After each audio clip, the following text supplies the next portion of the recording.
那我们选择今天用的鱼排来讲，用鲶鱼排。我有试过鲷鱼排，可是鲷鱼排如果炸整块来讲，那个土味太重，不适合。鲶鱼排它的口感比较嫩一点，所以它比较没有未发泡，不是未发泡的鲶鱼，味道来讲比较干净。那里面包的是马卡瑞拉 cheese。那这道餐点来讲，不一定是日式的，不一定是日式的，西餐可以用，泰式可以用，韩式可以用。因为它只要让它的酱汁变化不同就可以。那我今天示范的是用什么？用杏仁角，用杏仁角，好，跟里面白芝麻去做混合。好，那这个日式果酱粉里面来讲，我将鱼片把它整个摊开，当成一张纸。或许你可以用一块一块包，哈，或者里面来讲，你可以包任何的西餐，包个罗勒叶，好。撒一点点的香草料。那日式，我们说包了这个以后可以包什么？紫苏叶。好，那泰式来讲，其实香菜、柠檬叶、薄荷都很适合，只是起来的蘸酱不一样而已。那这一道产品就可以直接包裹完以后去冷冻，直接在冷冻。使用的时候不用退冰，记得不用退冰，为什么？只要沾裹外衣的东西都是很适合直接下油温去炸，可是注意油温的高低度，不能让它太高，因为如果太高的话，外面已经焦掉，里面还没有熟，所以你要放低温度，放低温度以后去炸，先让它定型，熟了以后慢慢再把油温拉高，它可以带着它冷冻去炸，还有面积不要太大，会比较好控制。如果说我们在研发产品的时候，那尤其是起司片来讲，只要一点点，就随便就有爆浆的感觉，好，随便都有爆浆的感觉。那我们在裹的过程当中，我们以前是不是都需要，如果里面有果浆的话，一定要什么打一层什么干粉？其实不用，好，日式果浆粉来讲，它有两个作用，一个就是说把外表跟食材做隔绝，这个第一个。第二要素是你可以拿来取代成一般我们调制好，可能在包什么。用豆腐皮去包的东西啊，或任何是需要涂抹的东西，都可以用它来替代。食用级的狗耳对吧？哦，食用级的白胶，你就把它这样想就对了，它就可以应用。因为我们现在的产品来讲，给大家的并不是只有一样的单一的使用方法，而是要去活用它。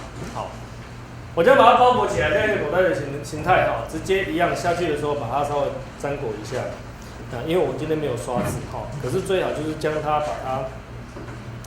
稍微涂均匀一点，好，因为如果涂不均匀，你所有炸起来的东西，它里面就会有高低，好，它有高低，而且它会有产生有一个硬块的感觉，好。那我刚刚介绍说，我们今天来讲可以用杏仁角，好，杏仁角，还可以用任何的坚果类，好，坚果类的东西去凸显它的一个口感，还有就是比较简单的，就像多利多汁啊，然后那个洋芋片啊。这个美食家应该没在卖，哦，这些东西应该是买得到。好，我们直接把它沾裹上来以后，哦，不需要让它整个都包裹住。好，第一个是因为坚果太贵了，好，再来就是只要稍微沾一下下，它的口感上就已经有，稍微把它轻轻拍一下，把多余的把它拍掉。好，那我会撒上一点点的海苔粉。让它有一点点颜色在上面，好。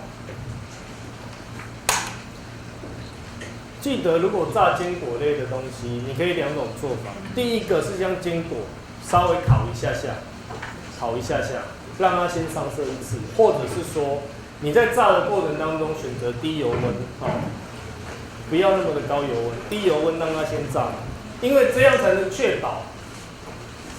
油温太高的话，一下子坚果类它很容易的会焦掉，颜色会变得很黑。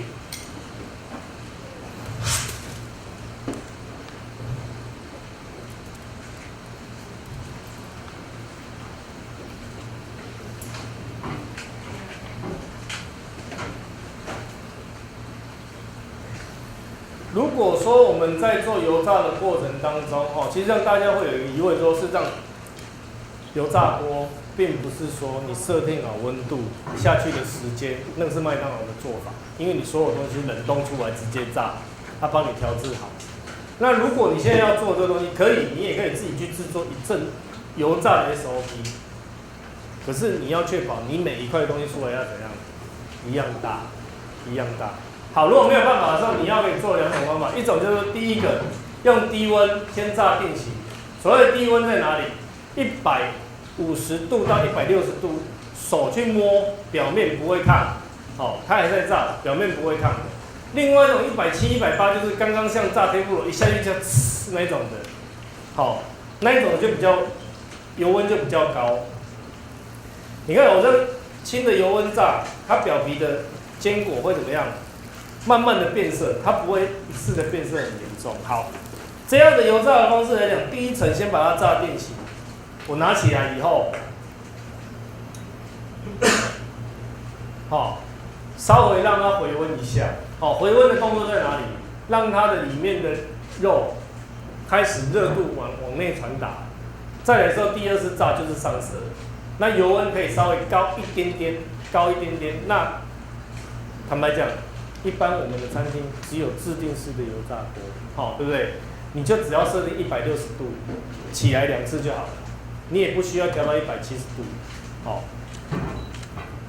那最主要来讲在于哪里？在于技巧上，在哪里技巧？没有熟的时候拿出来切切看有没有熟，如果不行再把它丢回去就好，好。不用再做有太多的那个复杂，只要拿出来做第2次的确认就好。好，那我们所做的商品来讲的话，像这个鱼排，我在食谱上面来讲，我调制的是一个那个塔塔酱，那里面来讲是用我们现成的一些的调味料底下去做一个不一样的变化。当然可以用自己店家熟悉的一个手法或适合的一个调理方式来做。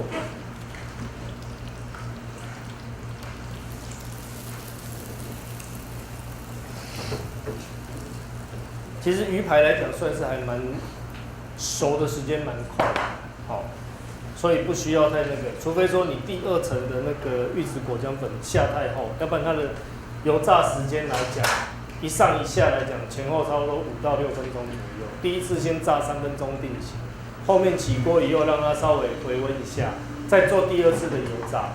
好，那记得所有油炸商品，东西越多，油温降得越快，好，东西越多，油温降得越快，所以我们在控制这一点的时候，希望跟我们自己的学徒或者是一些厨师讲，有经验的师傅应该就是不用去介绍这个，可是真正的学徒还是一样，因为他们在学习的过程，要告诉他们，不是你越丢越多，他控制就是在160度，那是不可能的，他会一直降，好，所以这一点可能要注意一下。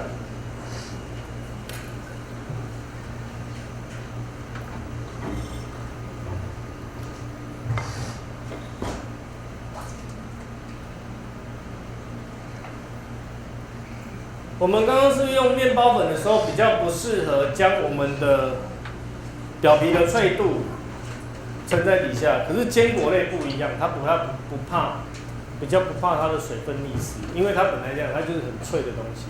好，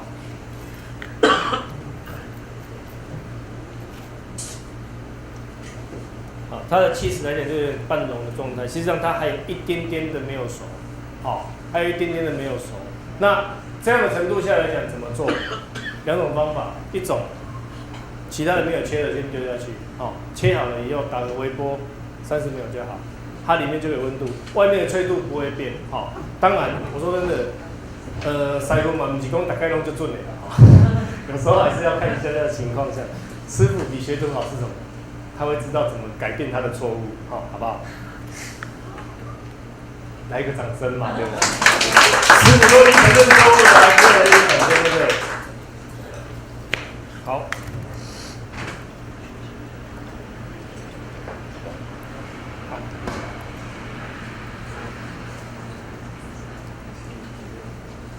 其实，如果说真的，因为依照一般的产品在做的时候，它不需要包到那么大块，它只要一小片一小片包就好。而且第一炸的时间可以节省，而且它的速度上还有它出的品质会比较稳定。好，因为今天是做示范，所以一定要让大家看到比较大面积的方向。好，那第2道的那个。